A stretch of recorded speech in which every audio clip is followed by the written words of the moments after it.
Bentar ya.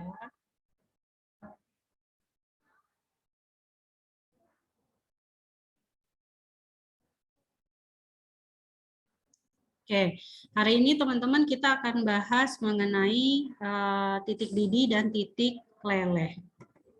Ya. Nah, ini tujuan pembelajaran kita pada hari ini. Diharapkan teman-teman bisa menentukan titik leleh dari beberapa zat farmasi yang sudah ditentukan, kemudian menentukan titik didih dari beberapa zat farmasi yang sudah ditentukan. Ya, jadi fokusnya ke titik leleh dan titik didih. Oke, sebelum kita masuk ke prosedur praktikumnya, kita mungkin mengulas sedikit dulu apa sih titik leleh dan titik didih itu. Ya, kalau titik leleh, ya mungkin teman-teman tahu ya, kalau meleleh itu berarti dari padat menjadi cair. Berarti yang disebut dengan titik leleh itu adalah suhu atau temperatur di mana ketika zat padat berubah menjadi zat cair. Zat padat berubah menjadi zat cair pada tekanan 1 atmosfer. Ya, itu disebut dengan titik leleh. Fungsinya titik leleh ini untuk apa? Nah, fungsinya kita mengukur titik leleh itu untuk melihat kemurnian dari suatu zat. Jadi kalau teman-teman yang udah biasa atau pernah buka Farmakope Indonesia, titik leleh itu adalah salah satu dari sifat fisik suatu zat. Ya, jadi ada titik lelehnya, ada titik didihnya. Nah, fungsinya titik leleh di sini untuk melihat apakah suatu zat itu masih murni atau tidak. Ya. Nah, titik leleh senyawa organik itu mudah diamati sebab suhu di mana pelelehan mulai terjadi, ya, pelelehan mulai terjadi itu hampir sama dengan suhu ketika sudah habis meleleh. Ya, jadi harusnya range-nya tidak terlalu jauh karena harusnya titik leleh pada senyawa organik itu suhu mulai meleleh sampai dengan habis meleleh itu harusnya tidak terlalu jauh. Mulai meleleh itu berarti misalnya ini ada es batu, kemudian ada satu bagian yang sudah meleleh, itu namanya mulai meleleh. Ya, jadi misalnya kalau udah ada satu tetesan air, nah itu berarti sudah mulai meleleh. Kalau sudah habis meleleh, berarti dia sudah jadi zat cair seluruhnya. Ya. Nah, perbedaan titik leleh senyawa itu dipengaruhi oleh perbedaan kuatnya ikatan yang dibentuk oleh suatu senyawa. Ya. Jadi kalau senyawanya kuat, kita perlu pemanasan yang lebih lama untuk menghancurkan ikatan tersebut dulu. Ya, jadi kalau ikatannya lemah, titik lelehnya juga kecil. Kalau ikatannya kuat, titik lelehnya tinggi. Makanya titik leleh itu bisa untuk melihat suatu kemurnian dari zat tertentu. Semakin kecil range titik leleh, maka semakin besar kemurnian zatnya. Ya, dibanding range-nya dilihat dari mana? Range-nya dilihat dari suhu ketika mulai mencair atau meleleh sampai dengan ketika dia habis meleleh. Contoh, kalau misalnya ketika dia mulai meleleh itu misalnya suhu 40 derajat. 40 derajat. Ketika habis meleleh itu suhunya 43 derajat. Kalau dibandingkan dengan zat B yang mulai melelehnya itu misalnya 41 derajat sampai dengan habis melelehnya itu 50 derajat, kira-kira range yang paling kecil itu range-nya benda A atau benda B? Benda A, betul. Maka kita bisa melihat bahwa oh ternyata kalau range-nya semakin kecil, maka semakin besar juga kemurnian dari suatu zat. Kenapa bisa kayak gitu? Karena suhu yang kita pakai untuk pemanasan itu benar-benar digunakan hanya untuk melelehkan zat padat tersebut. Kan ceritanya dipanasin nih misalnya ya, kita panasin. Api ini atau kalor ini digunakan benar-benar hanya untuk melelehkan zat padatnya. Tapi kalau zat padatnya di sini ada kotoran atau ada tambahan zat lain di sini, ya, itu nanti pemanasannya akan melelehkan zat asing itu juga. Maka perlu suhu yang lebih tinggi karena dia bukan hanya melelehkan si zat padat, tapi melelehkan juga zat asingnya. Maka dari itu harusnya range-nya tidak terlalu jauh karena digunakan hanya untuk melelehkan zat padat itu aja. Ya, kalau ada zat lain berarti harusnya kan titik lelehnya campuran. Gitu, ya. Makanya kalau range-nya kecil, kemurniannya semakin besar. Ya, itu untuk titik leleh. Faktor-faktor yang mempengaruhi pelelehan, yang pertama ukuran kristal. Semakin besar ukurannya, maka akan terjadi pelelehan yang semakin lama. Jadi kalau semakin besar, ngelelehinnya semakin lama. Ya, kalau mau lelehin gula sekilo sama gula 2 kilo, pasti kan lebih lama melelehkan gula yang 2 kilo. Itu ukurannya. Itu banyaknya sampel, 1 kilo sama 2 kilo. Kalau ukuran, berarti misalnya kayak campora itu kan ada yang ukurannya lebih gede, ya, dibandingkan dengan misalnya parafin solid. Nah, itu kan ukurannya kecil-kecil. Akan lebih lama melelehkan campora yang ukurannya lebih besar daripada yang parafin liquid yang ukurannya lebih kecil. Itu ukuran. Kalau banyaknya sampel yang tadi, gula 1 kilo itu pasti lebih cepat daripada melelehkan gula yang 2 kilo. Kemudian pengemasan dalam kapiler. Nah, pengemasan dalam kapiler ini ada hubungannya dengan alat untuk pengukuran titik leleh.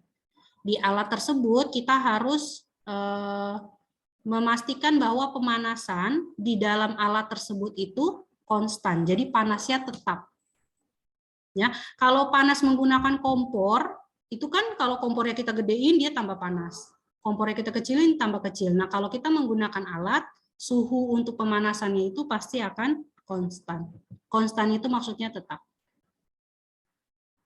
Oke, itu titik leleh. Sekarang titik didih. Kalau tadi titik leleh, suhu di mana suatu zat padat berubah menjadi zat cair. Kalau titik didih, suhu di mana suatu zat cair berubah menjadi udara. Itu bahasa mudahnya. Kalau bahasa bukunya begini, temperatur di mana tekanan uap yang meninggalkan cairan sama dengan tekanan luar. Jadi tekanan di dalam itu sama dengan tekanan di luar. Ya. Nah, titik didih ini fungsinya untuk apa? Titik didih ini memperkirakan secara tidak langsung seberapa kuatnya daya tarik antar molekul cairan. Ya, cairan yang memiliki gaya tarik antar molekul kuat akan memiliki titik didih yang tinggi. Kalau gaya tarik antar molekulnya rendah, berarti dia punya titik didih yang lebih rendah. Ya, itu titik didih. Faktor yang mempengaruhi pendidihan, pertama pemanasan. Pemanasan dilakukan secara bertahap. Kemudian tekanan udara. Semakin besar tekanan udara, maka semakin besar pula titik didihnya. Kemudian banyak zat yang digunakan. Semakin banyak zat yang digunakan, semakin lambat proses pendidihan. Ya, jadi kalau mau panasin air 1 gelas sama panasin air 1 teko kan pasti waktunya berbeda. Ya, dengan api yang sama ya tentu aja. Kalau apinya beda ya pasti beda juga. Nah, sehingga titik didih larutan itu tidak sama dengan titik didih zat murninya. Ingat ya, titik didih larutan. Kalau larutan itu berarti campuran apa homogen? Homogen. Homogen. Kalau larutan itu ada 2 zat atau ada 1 zat? 2 zat. 2 zat. Ada yang satu zat, ada yang dua zat. Ya, kalau satu zat biasa kita nyebutnya dia zat cair, ya langsung sebut namanya. Tapi kalau larutan biasanya memang sudah dikombinasikan jadi sebuah larutan. Nah, maka titik didih suatu larutan itu pasti beda dengan titik didih zat murninya. Contoh, kita mau bikin larutan gula. Titik didih larutan gula itu beda dengan titik didih gulanya. Ya, kenapa? Tadi Ibu udah bilang, kalau ada zat lain di luar zat yang mau kita panaskan, itu pasti dia akan butuh effort yang lebih besar. Dia harus panasin airnya, dia harus panasin gulanya. Beda dengan kalau titik didih gula aja. Dia hanya perlu pemanasan untuk memanaskan gulanya aja. Sedangkan gula sama air itu punya titik didih yang berbeda. Sehingga titik didih suatu zat pelarut murni itu lebih tinggi daripada titik didih dari suatu larutan. Gitu ya. Tuh. Oke. Sekarang masuk ke prosedur praktikumnya. Ini alat-alat praktikum yang nanti akan kita gunakan. Ada termometer untuk ukur suhu, kemudian gelas kimia biasa untuk sebagai wadah, kemudian ada pemanasnya, ada timbangan analitik untuk menimbang, kemudian klem dan standar itu untuk memegang ketika pemanasan berlangsung. Kemudian ada spatula ini untuk mengambil bahan, kemudian ada cawan uap. Nah, ini bahan-bahan praktikum yang akan kita gunakan, ada Aquades, ada larutan NaCl 0,9%, larutan gula 5%, ada mentol, ada sera alba, ada parafin solid, dan ada campora. Nah, prosedur percobaannya. Ini yang pertama penentuan titik leleh. Kalau titik leleh berarti bahannya padat apa cair?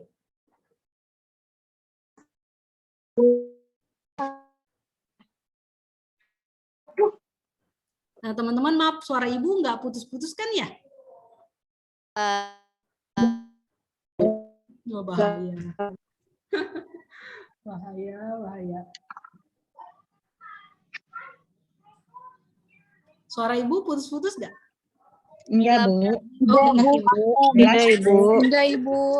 Iya, maaf ya. Soalnya yang masuk ke kuping Ibu sinyalnya tersendat-sendat. Jadi khawatir Ibu yang sinyalnya nggak bagus ya. Oke. Kemudian kalau titik leleh berarti bahannya padat apa cair? Padat. Padat, iya betul. Padat. Ya. Oke, betul padat ya. Oke, yang pertama kita menimbang dulu nih. Ambil zat padat yang akan kita gunakan sebanyak 500 mg. Jadi ambil zat padatnya, timbang dengan timbangan analitik sebanyak 500 mg. Terus zatnya dimasukkan ke dalam tabung reaksi. Ya, zatnya dimasukkan ke dalam tabung reaksi. Kemudian di dalam tabung reaksinya kita masukkan termometer, kita ukur suhunya. Suhu zat padatnya kita ukur. Itu namanya suhu awal sebelum dipanaskan.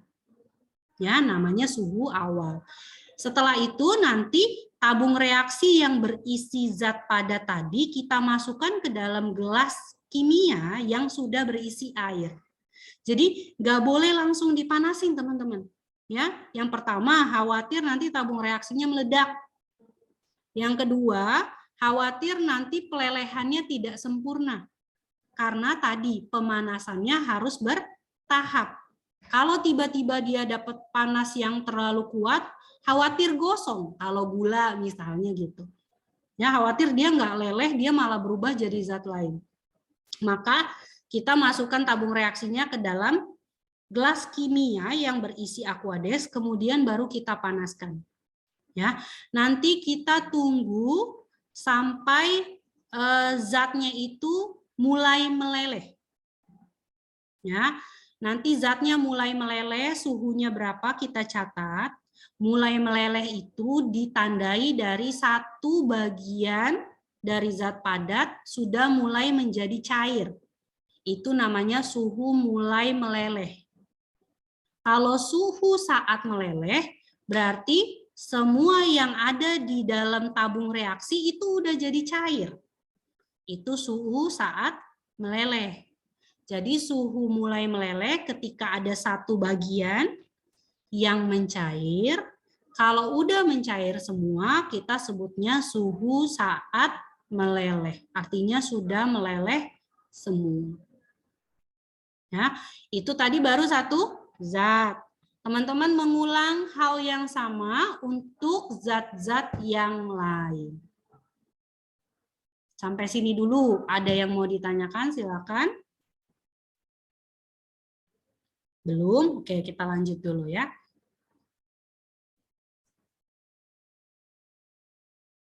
Nah, sekarang penentuan titik didih. Penentuan titik didih. Kalau titik didih berarti zatnya cair apa padat? Cair. Cair, betul. Cair, Ibu. Iya, betul, cair. Ya. Zat cair, kita siapkan zat cair sebanyak 100 mili. Ya. Kemudian langsung kita panaskan. Kalau tadi kan kita harus pakai perantara air di dalam beker gelas karena zatnya padat. Kalau zat cair dengan gelas kimianya langsung dipanaskan aja. Ya, sebelum dipanaskan jangan lupa ukur dulu suhu awalnya berapa sebelum dipanaskan. Nanti setelah itu kita panaskan, kemudian kita ukur suhu mulai mendidih. Suhu mulai mendidih itu suhu ketika ada satu butiran gelembung naik. Jadi kalau di dalam zat cair gitu, kita sedang panaskan, kemudian ada satu gelembung yang naik. Ya, satu aja itu artinya suhu mulai mendidih. Ya, jadi indikatornya kalau ada satu gelembung yang sudah naik, artinya itu sudah mulai mendidih. Kita baca di termometernya, berapa suhunya. Panasin lagi terus. Ketika udah blebeb, bahasa ibu nggak bagus. Ketika sudah mendidih, ya sudah bergelembung semua. Nah itu kita catat suhunya berapa. Ya itu adalah suhu saat mendidih. Ya, jadi suhu mulai mendidihnya ketika ada satu gelembung yang naik. Suhu saat mendidih ketika semua zatnya sudah bergelembung. Ya, udah mendidih ya. Pokoknya kalau ibu-ibu tahu lah ya mendidih itu kayak gimana. Itu kita ukur suhunya. Ya, lakukan hal yang sama untuk zat cair lainnya. Oke ya, itu penentuan titik didih. Sampai sini ada yang mau ditanyakan? Nggak ada. Oke, lanjut. Oke, sekarang penentuan penurunan titik leleh. Ya. Jadi, teman-teman di sini kita mau lihat kalau ada dua zat yang kita gabung, ya, apakah titik lelehnya akan turun atau akan naik? Ya, caranya ambil campora dan mentol. Masing-masing timbang 500 mg, masukkan ke dalam cawan uap. Jadi mentolnya 500 mg. Ya, ini mentolnya 500 mg. Camporanya masukkan 500 mg. Kemudian aduk. Aduk dengan spatula di dalam cawan uap itu. Enggak dikasih air ya teman-teman, ngaduknya dalam keadaan padat. Diaduk, kemudian diukur suhu awalnya. Ya, suhu awalnya diukur, kemudian didiamkan sampai semuanya meleleh.